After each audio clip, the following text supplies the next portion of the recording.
Hey everybody, this is Cichlid Shane. I sometimes get questions from people with, and I've seen them posted on forums and stuff, and they're like, well, how do I know that my fish is holding eggs? How do I know? How can I tell? Well, there's a couple ways you can tell. One is, typically they won't eat. They might swim after the food, but they won't actually eat anything for like 2 weeks or so. By then you will see their mouth, their jaw is pretty engorged with the eggs that they've started to develop, and the bottom of their chin will turn a darker color typically. Here is my white top. You can see that she is holding eggs. She's got like a chin that's jutted out, and she is showing some barring, kind of like saying, hey, I'm a male, get away from me, leave me alone. Typically she's more subdued, but you can kind of, I don't know if it's going to focus to see if you can see the actual eggs in her mouth, if I can get the right angle. Let's see if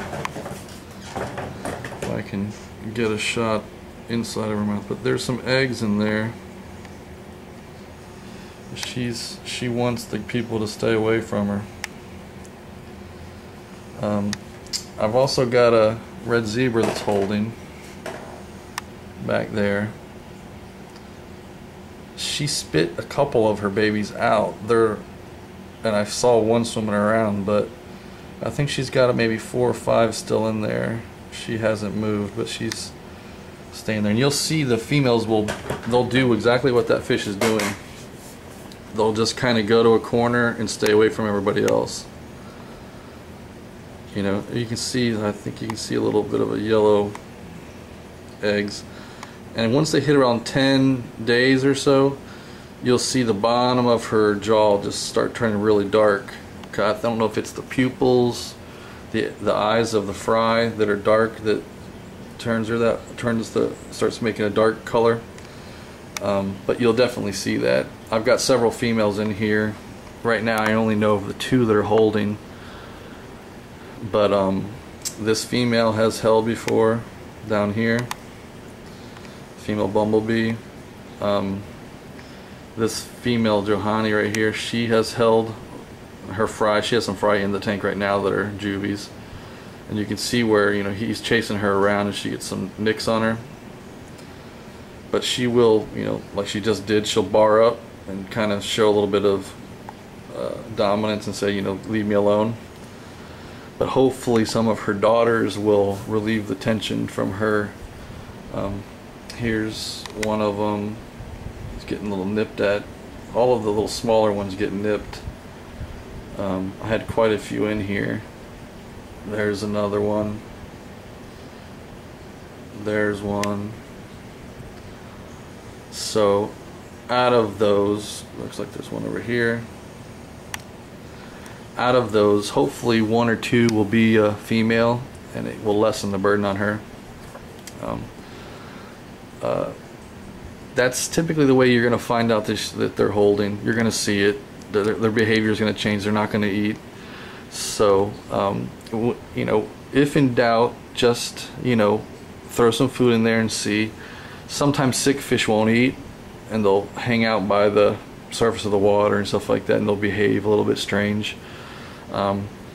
But you'll definitely be able to look inside their mouth at some point and see the actual eggs that are in there, and you'll see her jaw being so far kind of extended down, because she has to keep the water flowing over the eggs. They can't sit on any surface or they'll get some type of a infection or they'll rot, so she has to keep them kind of with a flow over them, which is why you'll see those egg tumblers on YouTube and such, where people strip the females at a very early stage and they tumble the eggs so that the female doesn't have to go without eating for so long.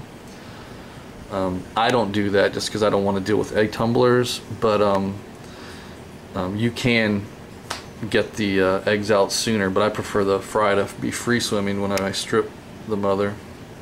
Here's the male Hongi right there, and you can see he's looking for some action. He's really going out, flashing himself. and that's what they do. I'm not sure which fish he's trying to get the attention of, but when you have a female in here, a lot of them will mix, so you have to just watch out to see, you know, if you see a female that's getting courted, look to see who's spawning with her. You know, if it's a fry combination that you want, then great. Just make sure you don't pass it off to anyone else being non-hybrid. You know, make sure you're honest with it. But if you have any more questions about cichlid breeding, how do you strip the fish, all those kinds of things, there's definitely plenty of videos online on how you strip a fish, and basically you know, remove the fish, put it in a bucket of water, and you hold it very gently so that you're not squeezing it too much, but it can't get out of your hand. And you just take a toothpick or something that's that size. You don't want it to be sharp, and you just gently open the mouth of the mother and kind of move the mother up and down or side to side in the water, and the babies will swim out if they're free swimming, and they'll come out. Now it's up to you if you want to try to get every single baby out, or just try to get as many as you can out and then put her back in the tank. You know, it's up to you how much stress you want to put on the fish. You can see some mating behavior going on right here between my two bumblebees. He wants to mate with her, and she might be interested. He's kind of hanging out down there. But once you have the fry, you know, in a smaller tank, you know, you can try to get all those advanced foods for the babies that are real small and tiny. But to be honest, all I do is take regular flake food and just grind it up between my fingers to where it's kind of like a powder, like flour almost, and sprinkle it in there. And sometimes you might have to stir up the top surface of the water to get it to sink, but they'll eat it for sure. So do that, and you know, it doesn't take very long, a week or so, and they'll start eating the flake food in larger pieces, and eventually you're gonna have fry that, you know, are this size right here, you know, in a month or so. And then before you know it, you know, they're in your main tank with the larger fish, because you can see, you know, these are definitely fish that this guy could probably eat one if he wanted, but they're so fast and they can hide. You know, you cannot, it's hard to catch them unless it's like nighttime and they're sleeping and stuff. But you know, if your water's decent, you have decent environment, the fish are going to breed. You know, you've seen some mating behavior just in my tank while I was doing this video. So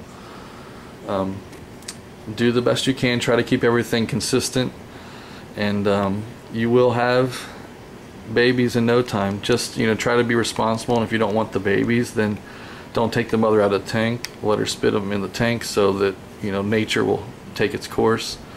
If you have excess fish that survive and you don't want them in your tank, you know, put an ad on Craigslist or in a paper, or, you know, email some friends and say, hey, you know, go to the local fish store, mom and pop fish store, and say, I've got some fish that you either want to sell or give away.